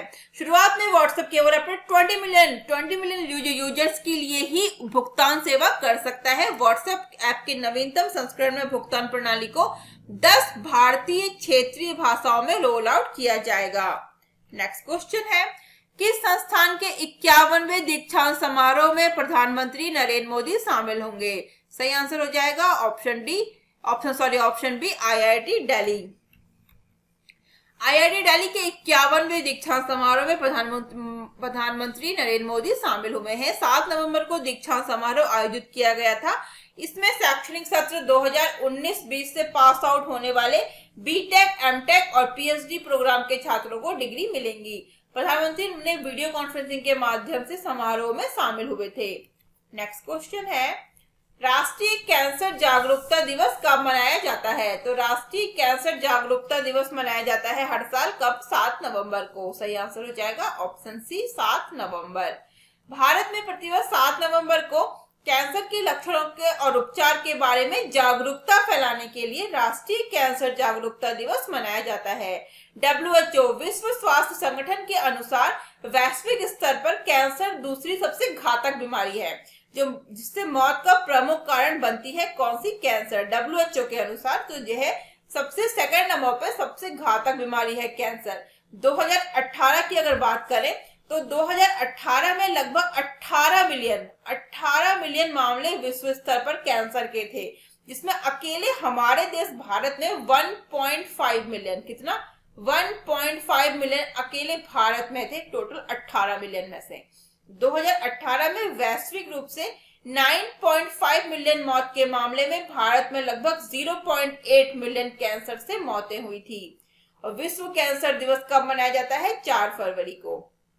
तो कंफ्यूज मत होइएगा, यहाँ पे पूछा गया है राष्ट्रीय कैंसर जागरूकता दिवस यानी नेशनल कैंसर अवेयरनेस डे, और ये मनाया जाता है 7 नवंबर को।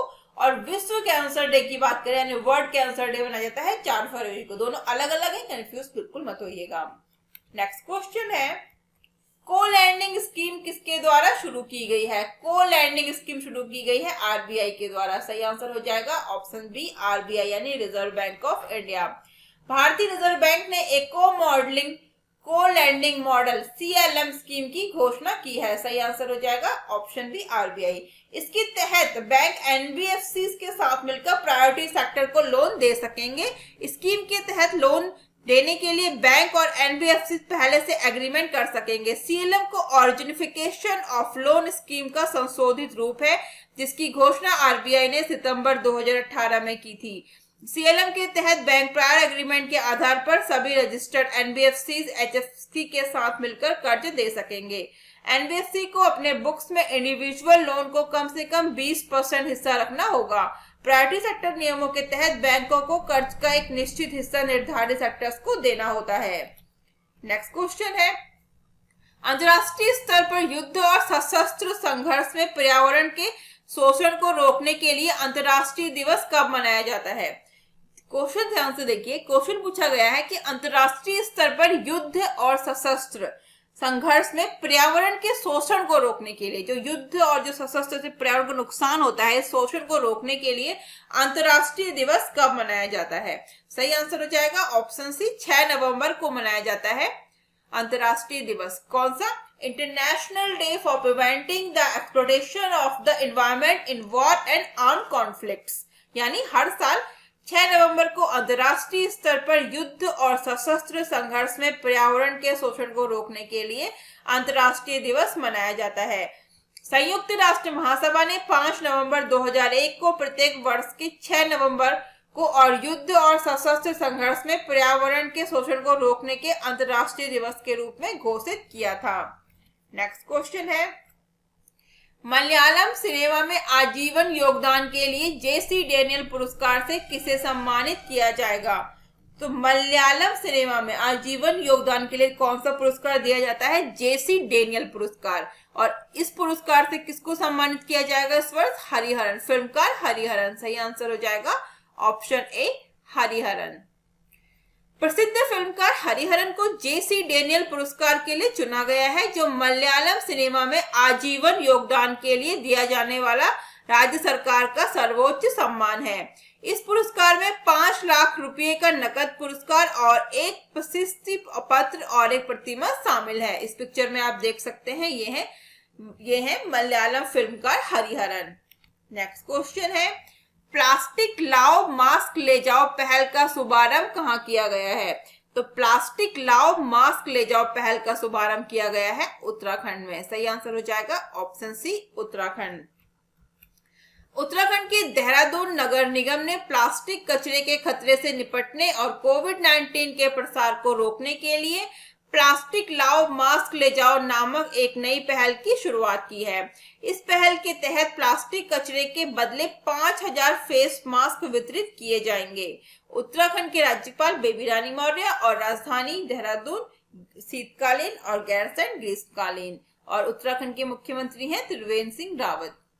नेक्स्ट क्वेश्चन है, सिस्का ग्रुप ने अपना नया ब्रांड एम्बेसडर किसे बनाया है? तो राजकुमार राव। सही आंसर हो जाएगा ऑप्शन सी राजकुमार राव को सिस्का ग्रुप ने अपना नया ब्रांड एम्बेसडर बनाया है। इस पिक्चर में आप देख सकते हैं, ये है राजकुमार राव। इंपॉर्टेंट ये है कि राजकुमार राव से पहले कौन थे? तो सिस्का ग्रुप के ब्रांड एम्बेसडर एक्टर अभिनेता इरफान खान, जिनका हाल ही में कुछ महीनों पहले निधन हो गया था, वो सिस्का ग्रुप के पहले ब्रांड एम्बेसडर थे राजकुमार राव से पहले। अब उनके बाद राजकुमार राव सिस्का ग्रुप के ब्रांड एम्बेसडर बने हैं। Fast moving electrical goods company Syska group ने अभिनेता राजकुमार राव को अपना ब्रांड का नया ब्रांड एम्बेसडर बनाया है। राजकुमार राव एलईडी और फैन सेगमेंट में सिस्का उत्पादों की सेल बढ़ाने के लिए कंपनी के साथ मिलकर प्रचार करेंगे। इस साझेदारी के तहत सिस्का ग्रुप का एक नया विज्ञापन अभियान शुरू करेगा, जिसमें राजकुमार एलईडी और फैन सेगमेंट के प्रचार पर ध्यान केंद्रित करेंगे। नेक्स्ट क्वेश्चन है, एडीबी ने मेघालय की बिजली वितरण प्रणाली में सुधार के लिए कितने $मिलियन के ऋण को मंजूरी दी है? तो एडीबी एशियन डेवलपमेंट विकास बैंक ने कहां पे? मेघालय में बिजली वितरण की प्रणाली में सुधार के लिए $132.8 मिलियन। सही आंसर हो जाएगा ऑप्शन ए, $132.8 मिलियन के ऋण को मंजूरी दी है एशियन डेवलपमेंट बैंक ने मेघालय में बिजली वितरण के लिए। यह कोष मेघालय विद्युत वितरण निगम लिमिटेड MEPDCL की वितरण प्रणाली और वित्तीय स्थिरता को बेहतर बनाने में मदद करेगा। MEPDCL का सेंटर फॉर पावर जनरेटिंग स्टेशनों और power grid corporation of India limited से खरीदारी की बिजली काफी अधिक राशि में बकाया है। मेघालय के मुख्यमंत्री हैं कॉनराड संगमा और राज्यपाल है सत्यपाल मलिक और मेघालय की राजधानी है शिलोंग। नेक्स्ट क्वेश्चन है, अलसेना ओटारा किस देश के राष्ट्रपति बने हैं? तो अलसेना ओटारा आइवरी कोस्ट के नए राष्ट्रपति बने हैं। सही आंसर हो जाएगा ऑप्शन डी, आइवरी कोस्ट। इस पिक्चर में आप देख सकते हैं, ये है अलसेन ओटारा। आइवरी कोस्ट के पदधारी राष्ट्रपति अलसेन ओटारा ने तीसरा 5 साल का कार्यकाल जीत लिया है। ये भी इंपॉर्टेंट पूछा जाता है कभी कभी कि कौन सा है। ये इनका तीसरा कार्यकाल है जिन्होंने जीत लिया है। इसके साथ ही उन्होंने चुनाव में 94% से अधिक वोट हासिल करने का इतिहास भी रच दिया है। इससे और जो अलसेन ओटारा को पहली बार 2010 में राष्ट्रपति पद की शपथ दिलाई गई थी और फिर वे 2015 में पुनः निर्वाचित हुए थे। याद रखिएगा, ये पहली बार चुने गए थे 2010 में, दूसरी बार 2015 में और तीसरी बार 2020 में आइवरी कोस्ट के राष्ट्रपति बने हैं अलसेन ओटारा और ये इनका तीसरा कार्यकाल है। इसके अलावा उन्होंने नवंबर 1990 से दिसंबर 1993 तक आइवरी कोस्ट के प्रधानमंत्री के रूप में भी कार्य किया था।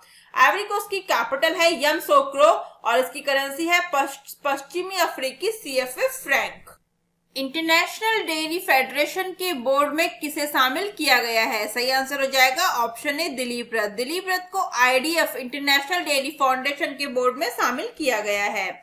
राष्ट्रीय डेयरी विकास board national dairy development board के अध्यक्ष दिलीप रथ को सर्वसम्मति से वैश्विक डेयरी निकाय इंटरनेशनल डेयरी फेडरेशन IDF के बोर्ड में चुना गया है। वह भारतीय राष्ट्रीय समिति के सदस्य सचिव और डेयरी नीति और अर्थशास्त्र पर स्थायी समिति के सदस्य के रूप में IDF के साथ पिछले 10 वर्षों से जुड़े हैं। भारत दुनिया के दुग्ध उत्पादक देशों में पहले स्थान पर है। याद रखिएगा, मिल्क प्रोडक्शन में हमारा देश भारत पहले स्थान पर है, ये भी इम्पोर्टेंट है। और दुनिया में सबसे बड़ी गौजाति आबादी वाला देश भी हमारा देश भारत है। इंटरनेशनल डेयरी फेडरेशन की स्थापना हुई थी 1903 में और इसके अध्यक्ष हैं पियर क्रिस्टियानो ब्रेजल और इसका हेडक्वार्टर है ब्रुसेल्स, बेल्जियम में। नेक्स्ट क्वेश्चन है, सार्क सेंट्रल बैंक के गवर्नरों के समूह की 40वीं बैठक की अध्यक्षता किसके द्वारा की गई है? तो क्वेश्चन याद रखिएगा, सार्क सेंट्रल बैंक के गवर्नर, जो सार्क की जो सेंट्रल बैंक के गवर्नर है, उनकी 40वीं बैठक की समूह की अध्यक्षता किसके द्वारा की गई है? तो शक्तिकांत दास। सही आंसर हो जाएगा, रिजर्व बैंक के गवर्नर हैं शक्तिकांत दास, उनके द्वारा इसकी अध्यक्षता की गई है। रिजर्व बैंक के गवर्नर श्री शक्तिकांत दास की अध्यक्षता में सार्क फाइनेंस गवर्नर समूह की 40वीं बैठक वर्चुअल मोड में आयोजित की गई है। इस बैठक में सार्क केंद्रीय बैंकों के गवर्नर शामिल हुए हैं। बैठक के दौरान श्री शक्तिकांत दास ने एक समिति यूजर समूह सुरक्षित संचार नेटवर्क सार्क फाइनेंस सिंक्रोनाइजेशन का भी उद्घाटन किया है। आप PDF डाउनलोड करके देख सकते हैं, मैंने सभी मेंशन किए हैं, सभी जो सार्क कंट्रीज हैं उनके गवर्नर्स के नाम।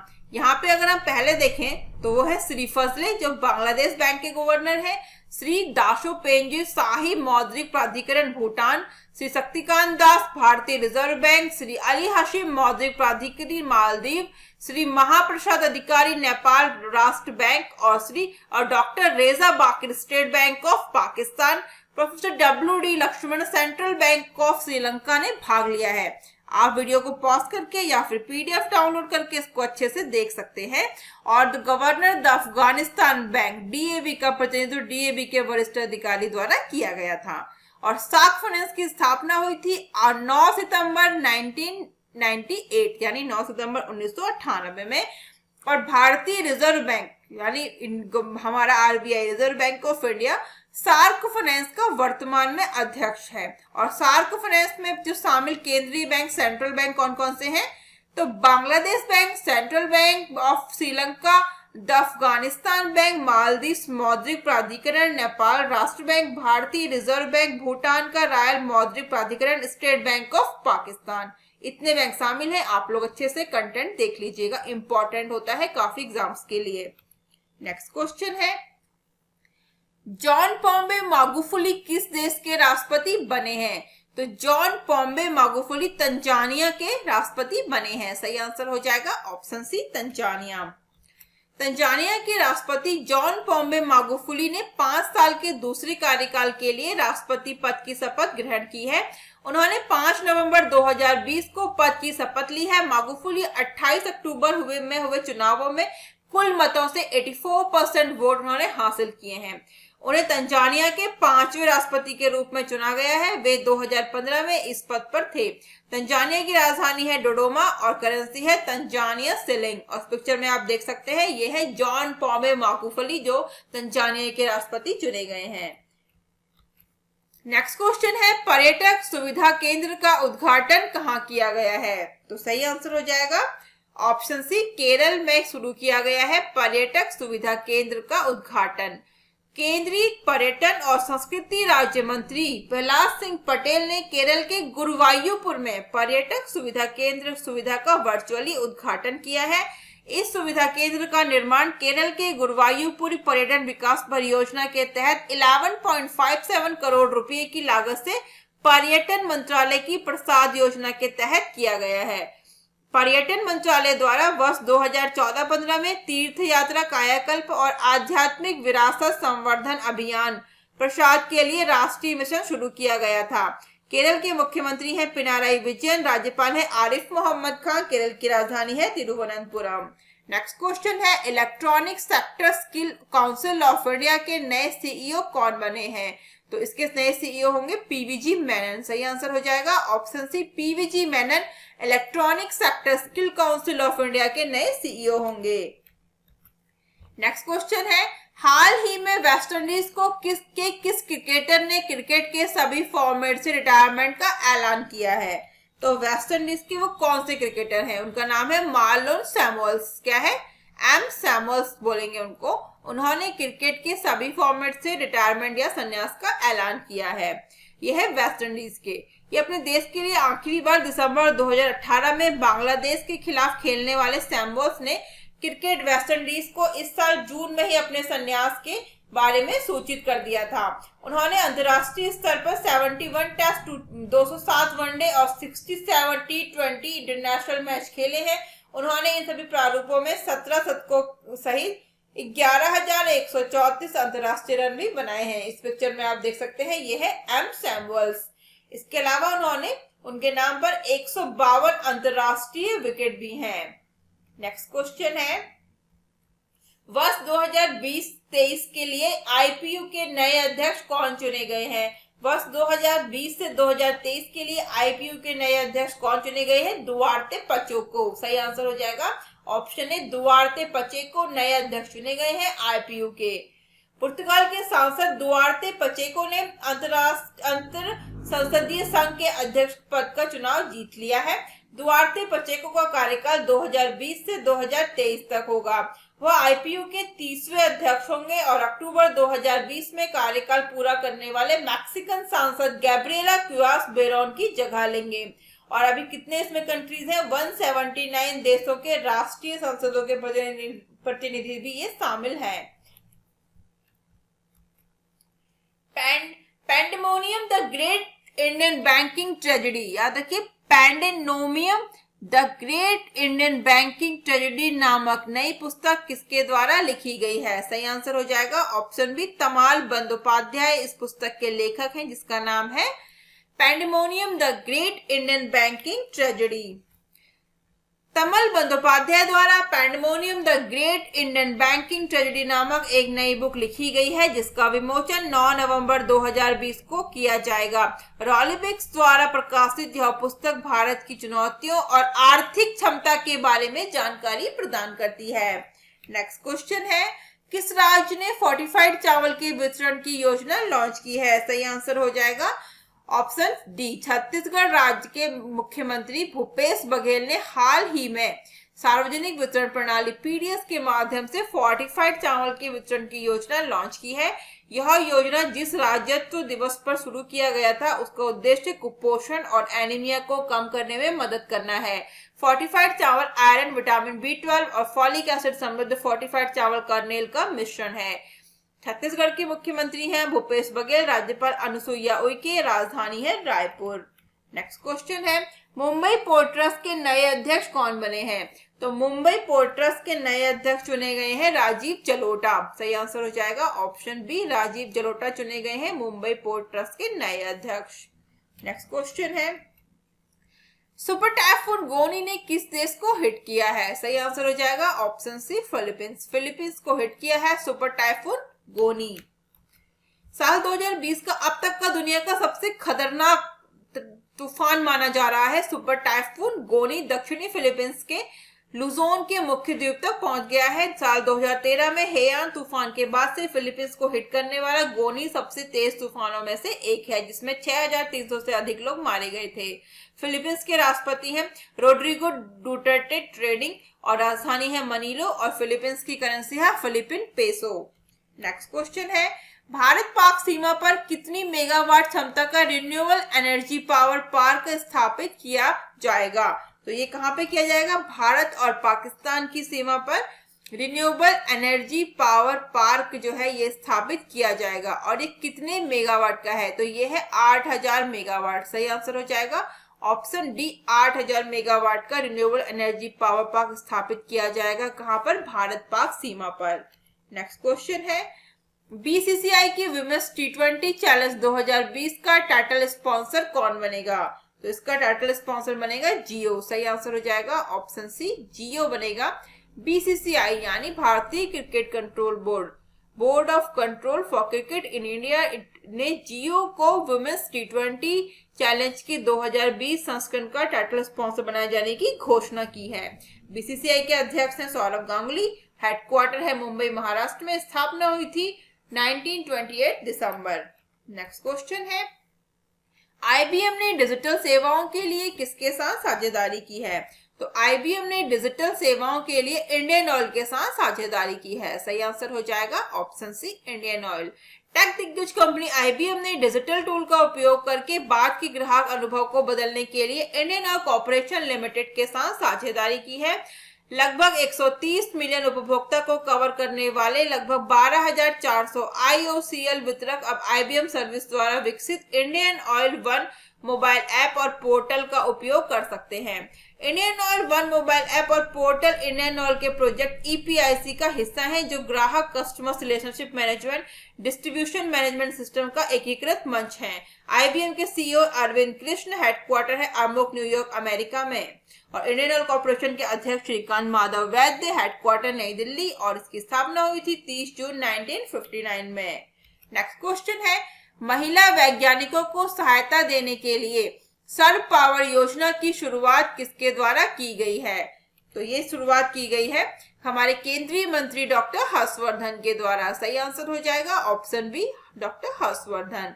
केंद्रीय विज्ञान और प्रौद्योगिकी मंत्री हर्षवर्धन द्वारा सर्व पावर योजनाओं की शुरुआत की गई है, जिनका उद्देश्य प्रख्यात महिला शोधकर्ता को उभरने और सहयोग करने के साथ साथ विज्ञान और इंजीनियरिंग के प्रमुख क्षेत्रों में अनुसंधान और विकास गतिविधियों में संलग्न करना है।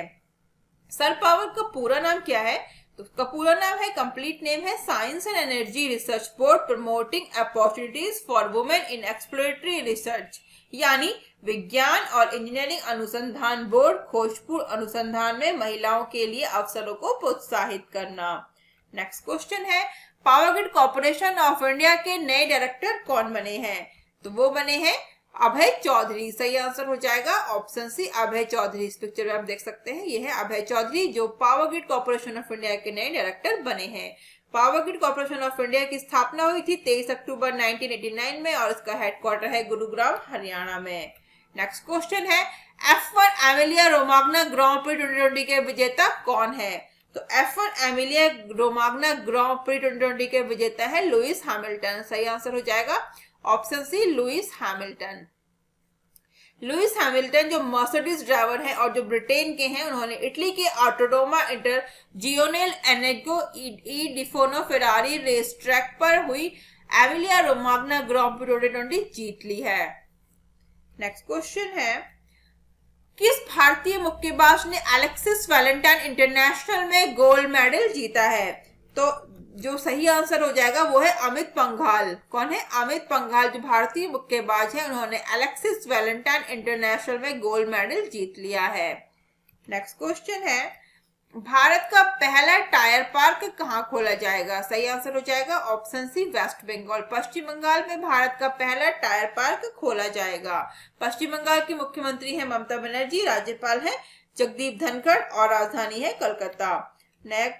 नेक्स्ट क्वेश्चन है, वर्ल्ड वेगान डे कब मनाया जाता है? तो यहाँ पे बात हो रही है वर्ल्ड वेगान डे की, तो वर्ल्ड वेगान डे मनाया जाता है 1 नवंबर को। सही आंसर हो जाएगा ऑप्शन सी 1 नवंबर। वेगान और वेजिटेरियन दोनों में कंफ्यूज मत होइए। वर्ल्ड वेगान डे 1 नवंबर होता है, वर्ल्ड वेजिटेरियन डे 1 अक्टूबर। ठीक है, और डिफरेंस क्या होता है वेगान और वेजिटेरियन में? तो वेगान और वेजिटेरियन के बीच जो प्राइमरी डिफरेंस है ये है कि वेजिटेरियन लोग हैं वो केवल मांस से बचते हैं, वो केवल मांस नहीं खाते, जबकि जो वेगान्स होते हैं वो अंडे, शहद, जो भी मतलब एनिमल प्रोडक्ट्स हैं, एनिमल से प्रोडक्ट से दूध, दही, पनीर भी होता है। इसके अलावा जो वेजिटेरियन जो होते हैं वो केवल मांस नहीं खाते, लेकिन जो वेगान्स होते हैं वो कोई भी एनिमल प्रोडक्ट्स नहीं खाते हैं, वो सारे एनिमल प्रोडक्ट से बचते हैं, चाहे वो दूध हो, दही हो, पनीर हो, चाहे अंडे, शहद एक्सेट्रा जो भी आते हैं एनिमल प्रोडक्ट्स में, वो कुछ भी नहीं खाते हैं वेगान्स जो होते हैं। और वर्ल्ड वेजिटेरियन डे 1 अक्टूबर को मनाया जाता है, वर्ल्ड वेगान्स डे मनाया जाता है 1 नवंबर को।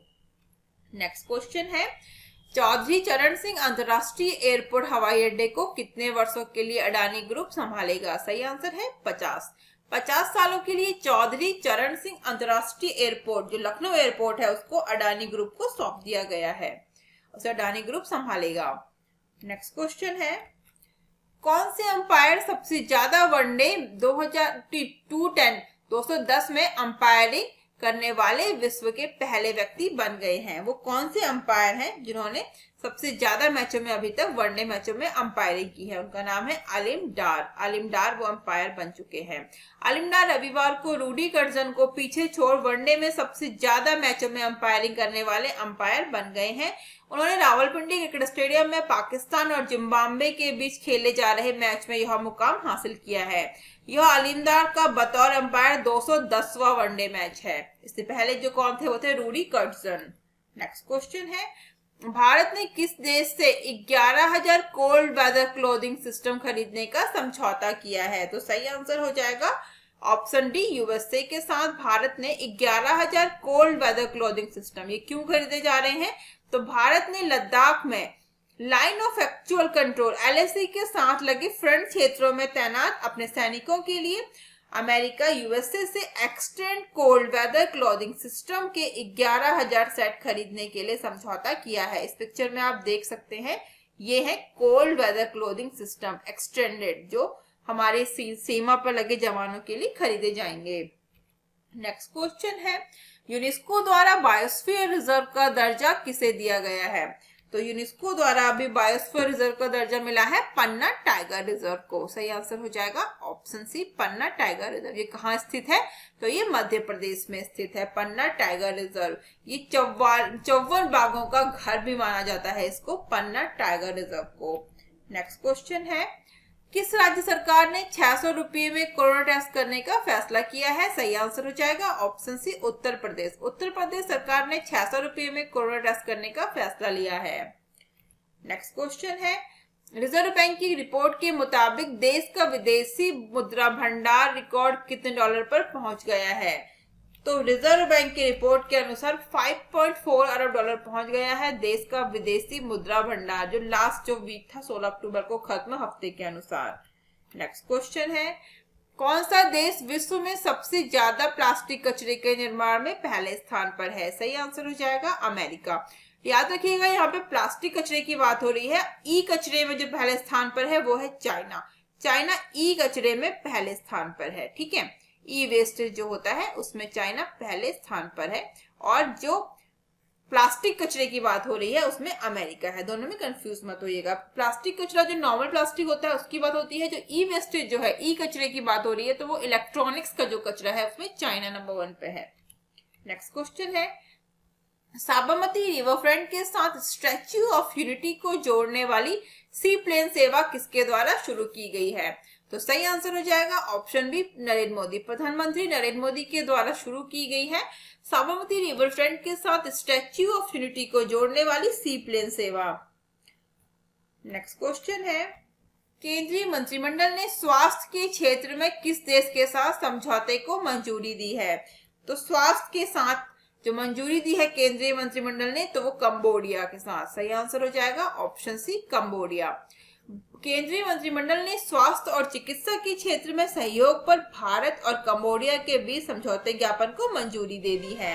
नेक्स्ट क्वेश्चन है, पब्लिक अफेयर इंडेक्स 2020 के अनुसार सर्वश्रेष्ठ शासित राज्य कौन सा है?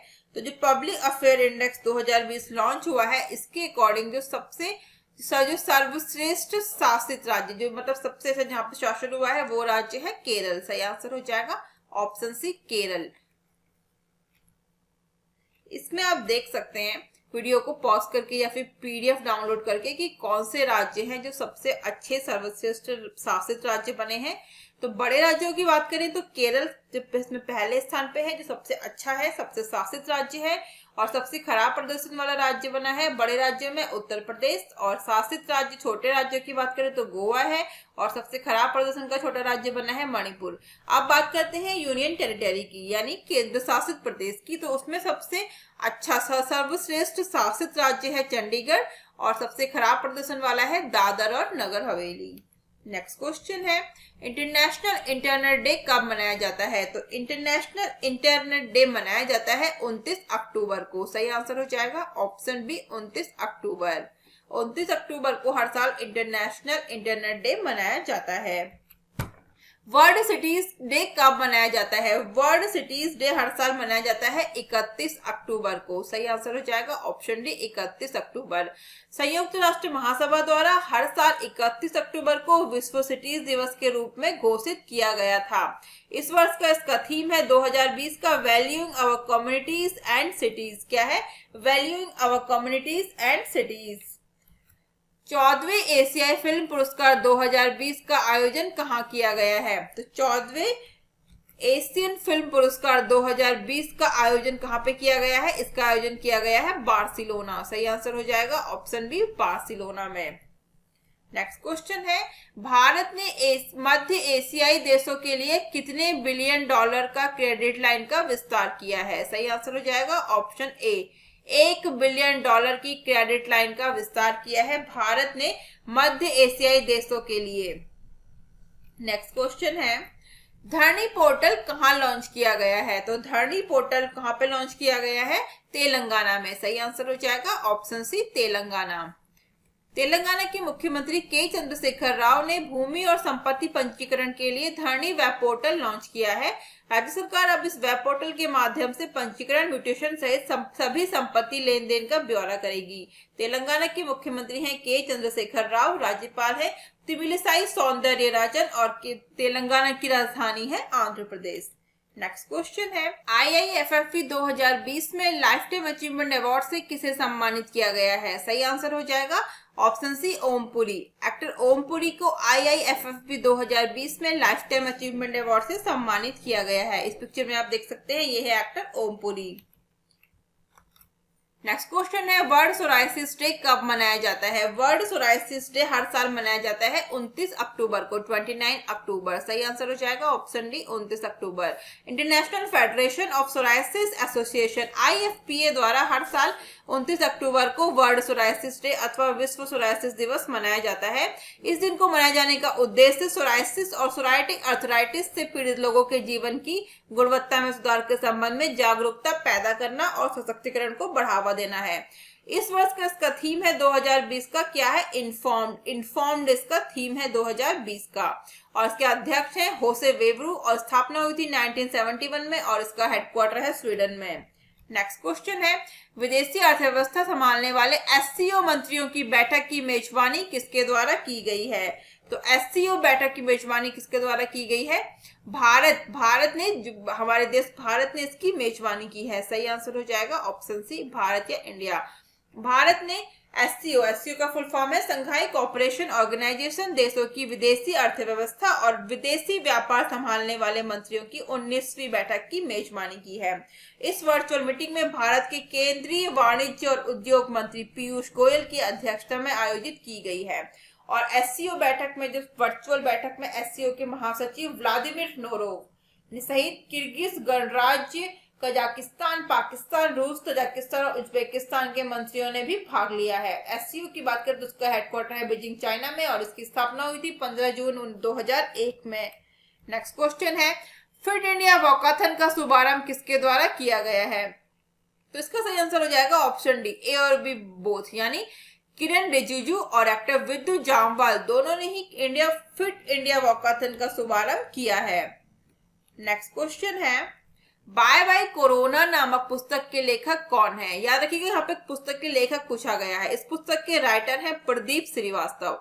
बाय बाय कोरोना जो पुस्तक है, इसके राइटर हैं प्रदीप श्रीवास्तव। और ये पुस्तक किसके द्वारा इस पुस्तक का विमोचन किया गया था? तो उत्तर प्रदेश की गवर्नर, उत्तर प्रदेश की राज्यपाल आनंदीबेन पटेल द्वारा विश्व की पहली वैज्ञानिक पुस्तक जिसका नाम है बाय बाय कोरोना का विमोचन किया गया है। इस पुस्तक को CSIR central drug research institute Lucknow के पूर्व वरिष्ठ प्रधान वैज्ञानिक डॉक्टर प्रदीप श्रीवास्तव द्वारा लिखा गया है। इस किताब को आगे 3D संस्करण में बनाने की भी योजना है। इस पुस्तक का प्रकाशन विज्ञान प्रसार द्वारा किया गया है। तो इस पुस्तक का विमोचन किया गया है उत्तर प्रदेश की राज्यपाल आनंदीबेन पटेल के द्वारा, और इस पुस्तक को लिखा गया है डॉक्टर प्रदीप श्रीवास्तव के द्वारा। आज की इस वीडियो में बस इतना ही। जल्दी हम इसका पार्ट 2 भी आपके लिए लेके आएंगे। आप लोग हमसे डिफरेंट सोशल मीडिया प्लेटफॉर्म पर भी जुड़ सकते हैं, Instagram, Facebook, Telegram, Twitter, Gmail, WhatsApp का लिंक आपको नीचे डिस्क्रिप्शन बॉक्स में मिल जाएगा। अगर आपको वीडियो अच्छा लगा तो आप लोग चैनल को सब्सक्राइब करें और बेल आइकन दबाना आप लोग बिल्कुल भी ना भूलें, जिससे आपको डेली करंट अफेयर्स के नोटिफिकेशन सबसे पहले मिल सके और आपको जो भी चैनल पे इंपॉर्टेंट वीडियोस अपलोड होंगे उसके नोटिफिकेशन सबसे पहले मिल सके। सो आज की इस वीडियो में इतना ही। जल्द ही मिलते हैं हमारे नेक्स्ट वीडियो में। Thank you, thanks for watching.